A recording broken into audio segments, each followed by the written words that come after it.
Ghosts in the Storm.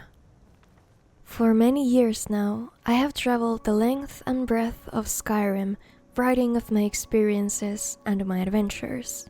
I have seen many wondrous sights and many strange creatures in my travels, but one encounter remains fixed in my memory, though I wish it were not. I had taken up traveling with one of the Khajiit trade caravans that crisscross Skyrim, peddling their wares outside the gates of the large cities. We were nearing Windhelm when the storm struck.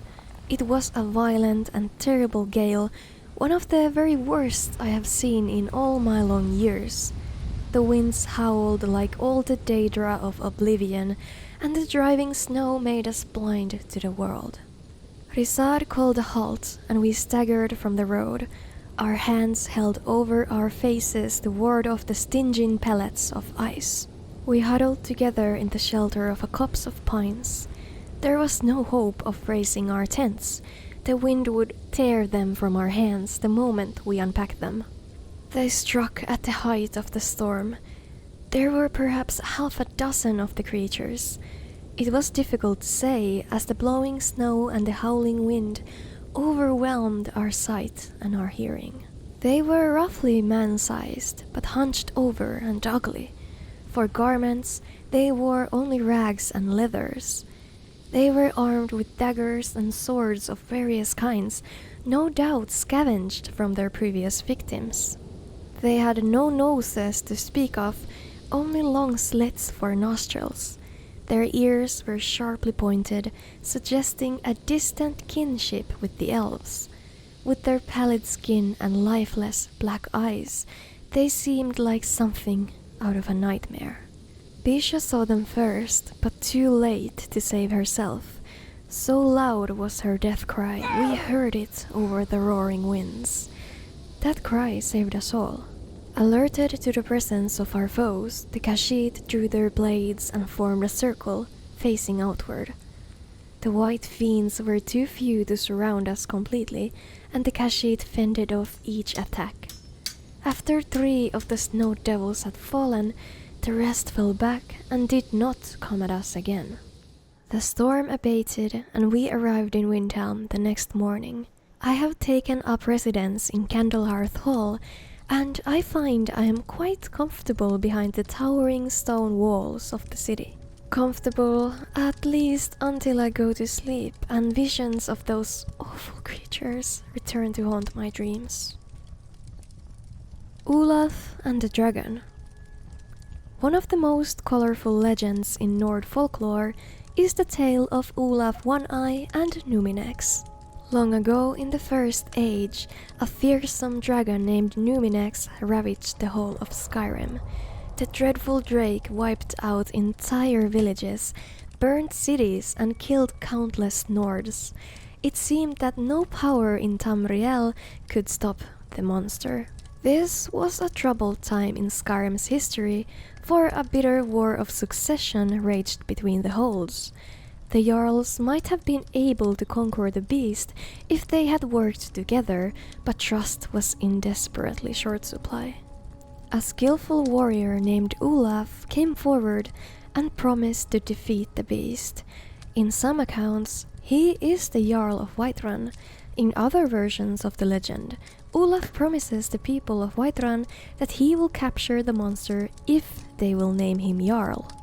At any rate, Olaf ventures forth with a handful of his most trusted warriors and seeks the beast out, eventually finding Numinex in his lair atop Mount Athor. Needless to say, it's an epic battle. First, Olaf comes at the dragon with his axe and his shield. Some variants of the legend say that Olaf and the beast battled with blade and claw for days, but were too evenly matched for either to gain an advantage. Most accounts hold that Olaf, perhaps frustrated that his weapons are completely ineffectual against the dragon, finally casts them aside. Giving voice to the rage that has been building within him, Olaf unleashes a terrible shout. Here again the stories diverge. Many accounts hold that Olaf did not realize he possessed the power of dragon speech, while others suggest that he had long possessed this gift, but wished to test himself against the dragon in martial combat first. Virtually all variations of the legend, however, agree on what happened next. Using the awesome powers of the dragon language, Numinex and Olaf engage in an epic shouting duel atop Mount Athor. So forceful are their words, they are said to shatter the stone and split the sky. Finally, Numinex collapses from combination of injury and sheer exhaustion. Somehow, and this detail is conspicuously absent in virtually every account, Olaf manages to convey the dragon all the way back to the capital city of Whiterun. The people of Whiterun are suitably impressed with Olaf's hostage. They build a huge stone-holding cell at the rear of the palace, which they rename Dragon's Reach. This enormous cell serves as Numinex's prison until his death. Olaf himself eventually becomes the High King of Skyrim, putting an end to the War of Succession. Presumably, his great deed made him the only leader upon whom all the people could agree, and so the land once again has peace.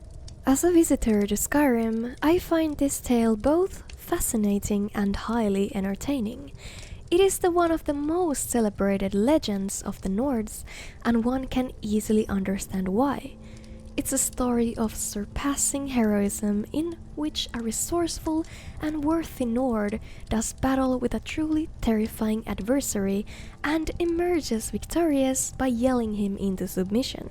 The only way in which this could have been even more of a Nordic tale would be if Olaf beat Numinex in a drinking contest. The legend is not without its doubters, however. The bard Svaknir, who lived during Olaf's reign, wrote and performed an alliterative verse that challenged Olaf's version of events. Enraged, the High King threw the rebellious bard in prison and destroyed all the written copies of the verse. How I would love to lay hands on a copy of that verse. I admit, I am immensely curious to know what assertions Svaknir made about how Olaf really defeated Numinex. There are a few ancient bard texts that provide one possible answer. These tomes suggest that Numinex was particularly foul-tempered because he was extremely old. In these accounts, the dragon spends his final years terrorizing the countryside before flying off to the top of Mount Athor to die in peace. When Olaf finds Numinex, the dragon is too weak to defend himself. Olaf and his men capture the beast without effort, but decide to take advantage of the situation by fabricating a heroic tale. It is worth noting that all of Olaf's warriors who were said to witness the shout duel went on to become wealthy leaders during Olaf's reign as High King. However, it is equally likely that Svaknir had some grudge against Olaf, and his scandalous verse was an attempt to damage the High King's reputation. Alas, we will never know. I leave you now, good reader, with this gentle reminder. A good historian must remain impartial and consider all points of view.